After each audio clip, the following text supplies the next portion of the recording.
Welcome everybody to the Play by Play podcast. We're here with myself, Christian the Truth Jones, and my two co-hosts, Tyson Craig, Kobe Alexander. And like I said, it's the Play by Play podcast. We have a special guest on here today, Mr. Ruquan Brown. And Mr. Brown, you can go ahead and introduce yourself to the audience. It's a pleasure to have you on here. Hey man, thank y'all. I'm excited to be here. First, man, it's glorious, for young, successful Black men in one space is in and of itself legendary. So first want to just say hats off to that. But then I am currently a student at Harvard going into my junior year. Former student athlete. I played both my freshman and sophomore year at Harvard. Also several business owner. I have a consulting company teaching Black families how to love each other to success. And then I'm also running a clothing line that donates money back to the hood. And I also paint and do other forms of art. And so that's sort of who I am. And also doing some activism, in the world of gun violence prevention. So a little bit of everything. And I think that's what we're supposed to do. So that's me. All right. Like I said, it's a pleasure to have you on here. And we're really just excited to have great conversation talking about the football and business as separate, but also together as well. And I know we were speaking earlier, that's something that I really wanted to expand on here today is the business side of football, especially at what you have played at, of course. Can you say that last part again? Sure. So I just wanted to expand on the more business side of football and how it works, especially at the higher levels, which you've played at, of course, and what was your experience at that level and with the business? Well, I had 25 offers. I think going into my senior year, I had 21 or 22. I picked up a few during my senior year of high school. I was really excited to go to college and play ball because I wanted to be rich, man. I wanted to be a millionaire. And if you go to the league in the first round or the second round, you're a guaranteed millionaire. And that's pretty dope. Coming from some of the poorer parts of America, growing up in DC, where families are below the poverty line, like making it out and making millions of dollars is every young Black man's dream, every young Black kid's dream.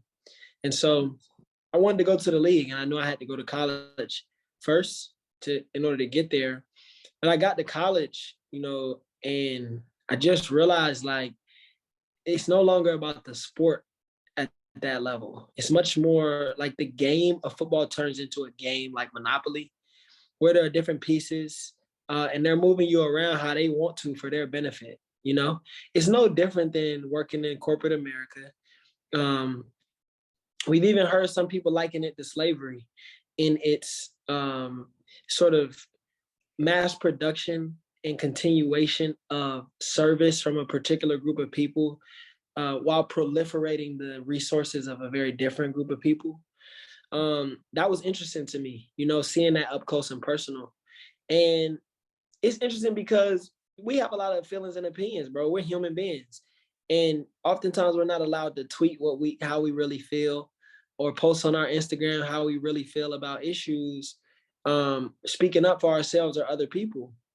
And it's so that you don't piss off the coach, And so that sort of thing of taking who I am and who my teammates are and those programs taking it for granted made me just want to stand up for myself, really, so I could show guys like yourselves that, yeah, going to play football in college is fun and you can do that, but they really need you way more than you need them. You know what I'm saying?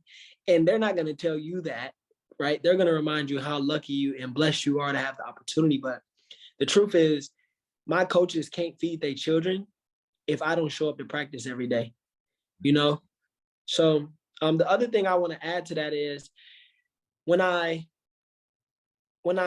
realized one of my teammates, his name is Ben Abercrombie, and he's paralyzed.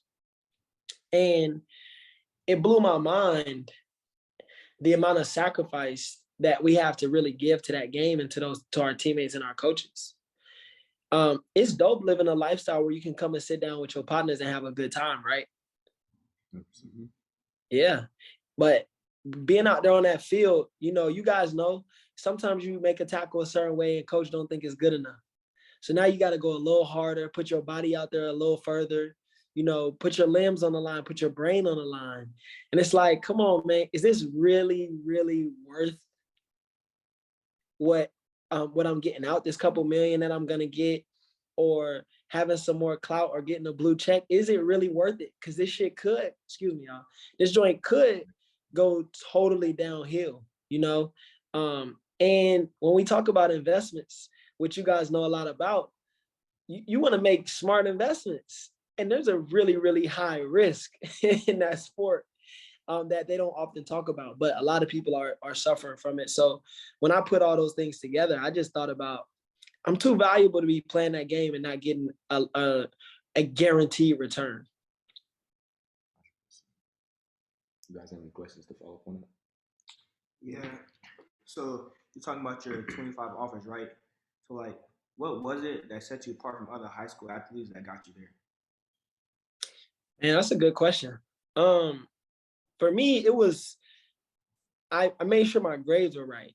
So going into recruiting, I had all A's, and I had taken SAT prep as well, and did what I had like a 1320 or 1310 on the SAT. And so anytime coaches come visit, they're gonna check what your size is. They're gonna see how big you are, how tall you are in real life, and they're gonna see what are your grades and what are your SAT or your test scores. I don't know how different that is now because of test optional is a really big thing now. But a few years ago, at least, test scores are really important. And I had good test scores. I had great grades. And then obviously my work on the field spoke for itself. And I think that a lot of my teammates were talented. A lot of guys in the city were talented, but they wouldn't be able to finish. They wouldn't be able to actually be reliable when it came to staying in school. And I think that was a big difference. I think also, I have a certain swag, and you guys do too, but we have a certain swag and a certain confidence about us that decision makers in this country are attracted to. And I think that when you carry yourself with a certain poise and a certain confidence, coaches are going to appreciate that, because they're looking for guys who handle their business like LeBron, who come to work, show up like Steph Curry and guys like that. So when you carry yourself in similar manner, I think they appreciate that. So just really kind of trying to figure out a way to stand out and look different. Exactly. Different. Exactly. Same thing as you, Cody. All right. So going on for more so the football conversation, let's talk more so business and what made you want to start your business and what inspired you to really get started with the journey. Yeah. So I had a teammate that was murdered in 2017, I think. And then my stepdad was killed in 2018.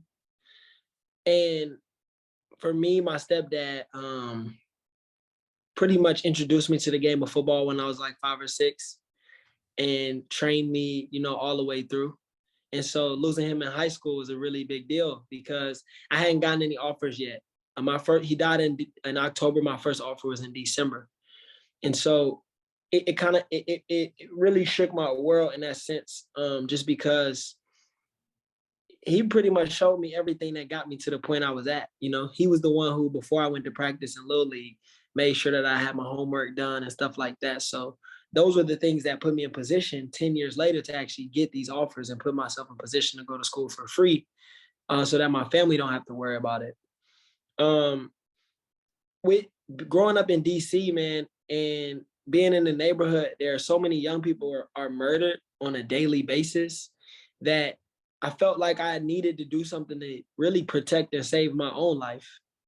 So I created this company called Love One, which is it's a clothing line that encourages people to put love first, in order to slow the gun violence down in our neighborhoods. I created it to be able to raise money to give to families and communities that are impacted by it, because there are a lot of mothers in the hood who lose their son and can't afford a funeral, and have to go in debt. And now their children are going to have to work even harder to go to the league and keep putting themselves in positions that aren't actually helping us do anything long term as far as truly being free, And so that motivated me to start that company. And it was the best decision I ever made, or one of the best decisions I ever made. But at the time, the best decision I had ever made, because my principal is a Black lady. My high school principal was a Black lady who was the principal of the year. Very, very well established, decorated, and successful woman who told me not to start the company, but to focus on school.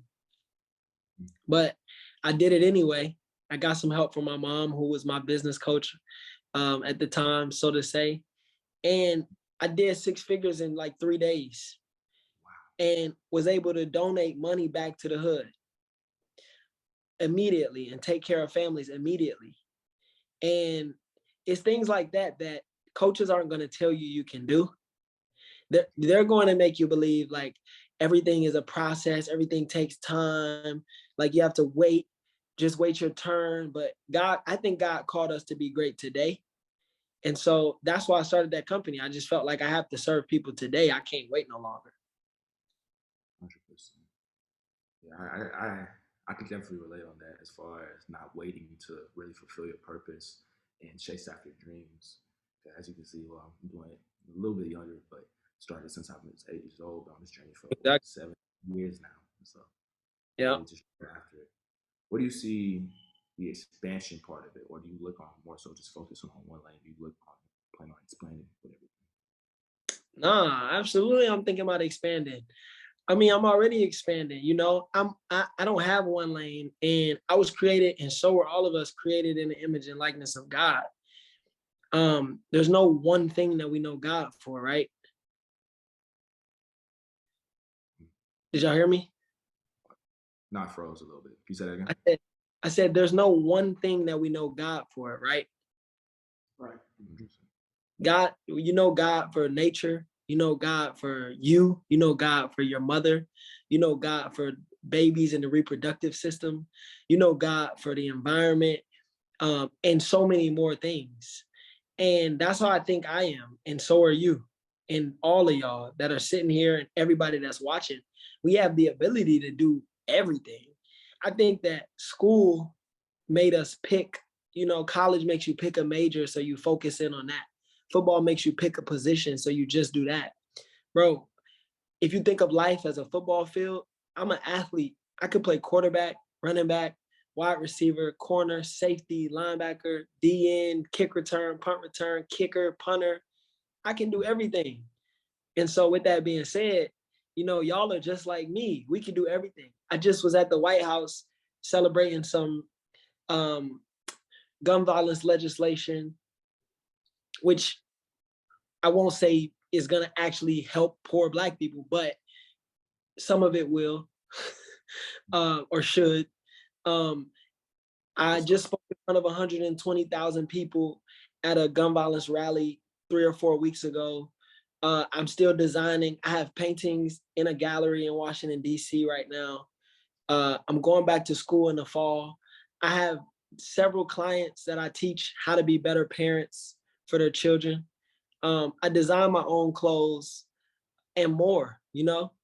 Like, who says I can't? I just came from Paris for 2 weeks. You know what I'm saying? Who says I can't? I can do all of that, and so can y'all. It's in all of us. So my lane, I don't have no lane, bro. I'm just looking for more young people like yourselves who are interested in building up communities, who are interested in not only here in the US, but internationally interested in building up communities. Because y'all have gifts that the world needs, and they will pay you for it too. You know that, you know? And so you get to take care of people and they'll take care of you. So honestly, the thing I'm thinking about the most right now is just build myself. If myself grows, my product will grow with it. And a part of building myself is building relationships with young men like yourselves, where we can serve each other and help each other grow. Y'all two got anything? Yeah. So like, how do you balance, you know, having a business and having to attend school like at the same time? Yeah, that's a good question.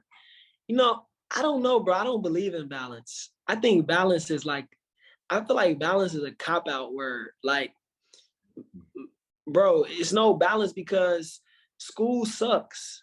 Like, I go to school and I learn history that is about me never being successful, and it's about me hating you and not believing in you, and it's about me looking at George Washington on this bill and worshiping him, you know.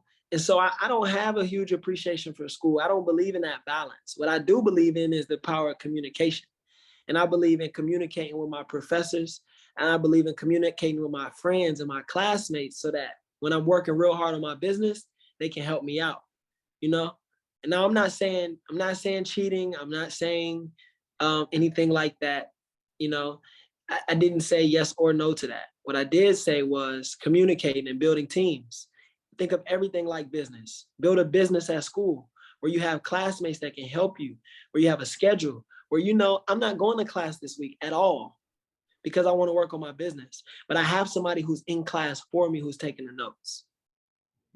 You don't need to get on Instagram and like make a reel about that and tell people that you're doing that, but you can do that.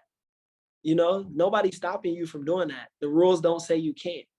So balance to me is about working smarter instead of harder. And the best way that I found to work smarter instead of harder is to build teams. I have a team everywhere at school too, you know, and that's what helps me, bro, building a team. And I'm trying to make my team even stronger at school. But I have a team at school who helps me and I help them. You know, sometimes they can't make it to class, but they don't have to worry about it because if I'm there, they're going to have everything they need.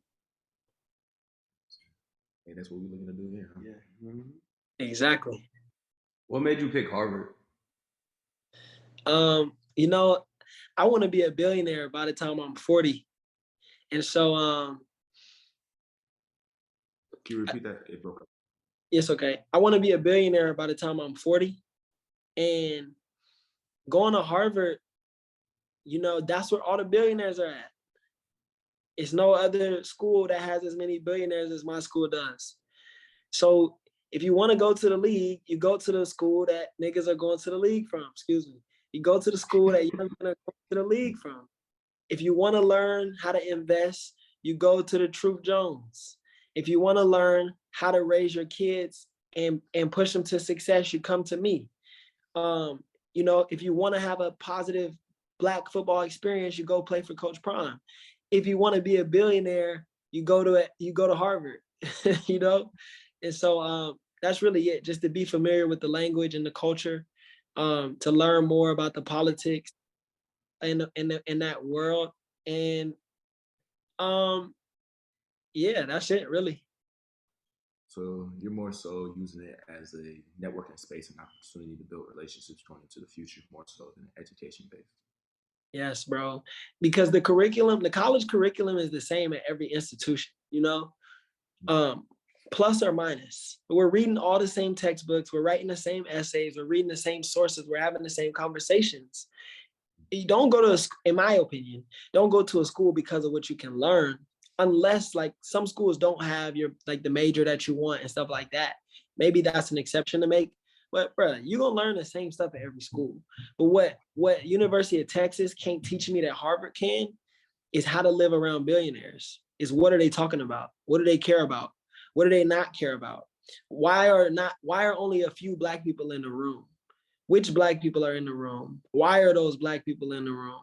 What happens if you are a Black person who believes in yourself or not? Those types of questions are questions that Harvard can answer, that University of Texas and Howard University can't answer for me. It's really those high level conversations that ultimately just change the game and change your perspective on a lot of different things and a lot of different topics. So I see why you're there. Really exactly. Tyson, you got another question? Yeah, I want to ask, like, so school, football, and business, like, was there ever a time you were struggling, and how did you overcome that? Yeah, I was struggling. I think in my first semester of senior year in high school, I was failing every class. And my counselor told me, I went to an academic school and I played football at a school that was a few minutes down the road. So my academic school didn't know anything about offers and what it was like for kids getting offers. I was the first kid at my school to be as athletically decorated as I was.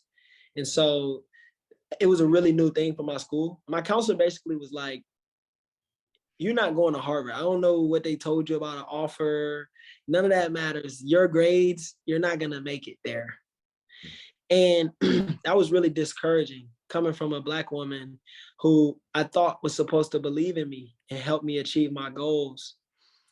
And then was doing so much business, y'all. I ran out of time to do schoolwork. And that's why I'm saying that balance don't really exist. But I had a team. So my mom lives in Dallas, but I called her to come to DC to talk to my teachers. I made sure my dad spoke with my teachers. And here I am going into my 3rd year at Harvard. So I think the biggest thing for me overcoming any challenge, y'all, is there's going to be a lot of them. And I'm still facing them. I'm like nowhere near where I want to be. And I'm sure y'all aren't either.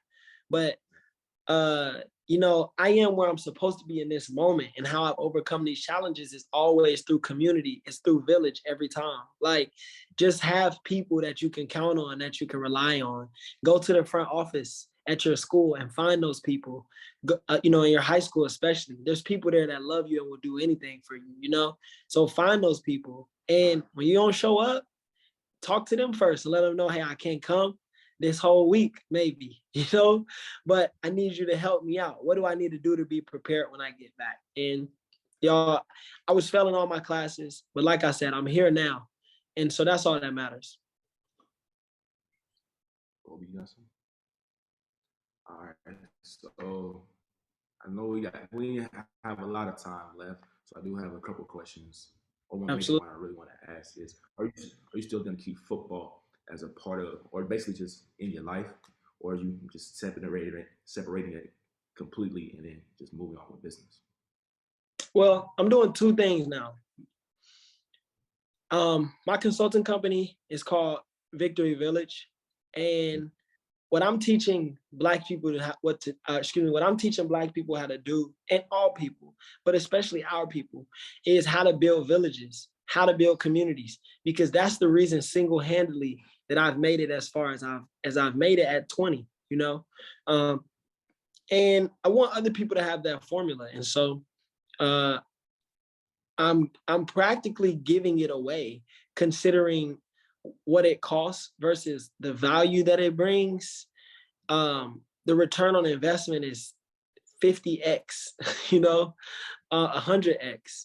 And so I'm teaching young student athletes like yourselves through my company, Victory Village, how to reach your goals, all your athletic and academic goals, but from a place of high self-esteem and high confidence and love for yourself.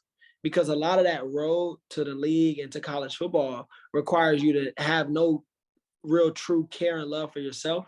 And I'm able to teach people how to do that, still make it their conscious and believing in themselves when they get to that level. So I'm going to keep teaching and consulting athletes so that athletes can remember how to love themselves, and then also how to, while being an athlete, accomplish purpose. Because a lot of athletes don't know how to like have a life outside of sports. And so I'm here to also teach athletes that, because you can play football for maybe 20 more years, but then you're going to need something else to do. And I'm here to teach athletes how to have a piece of their life involved in everything they do, including their sport, so that they can remain passionate for their whole lives. That way we don't have like more athletes who are going out and killing their families, killing themselves, and things like that. And then finally, I'm also teaching coaches how to love players properly, you know, and everything that I'm telling you guys that I'm teaching are things that I learned from guys like Deion Sanders, Emmitt Smith, who coached me when I was young, you know, and those guys taught me what it takes. Those guys taught me about love. Those guys taught me about sacrifice. Those guys taught me about building community. And now all I'm doing is giving the game back away. So I'm going to keep teaching coaches, and I'm going to keep teaching players. Man, honestly, I love it all. I love it all for real. I think self-love and that versatility in the football space is really lacking. So I appreciate you for everything you're doing. Yeah, absolutely. Thank you, bro. Y'all two got any last questions or concerns before we leave here? I'm good. All right. So, Mr. Brown, it was a pleasure having you on the podcast here today. It was honestly a great conversation, definitely learned a lot more so about the business side and insights of high-level college football and also Ivy League schools. And so, like I said, it was a pleasure having you on here today. This has been Play by Play Media Podcast, and we'll see you guys in the next one. Peace.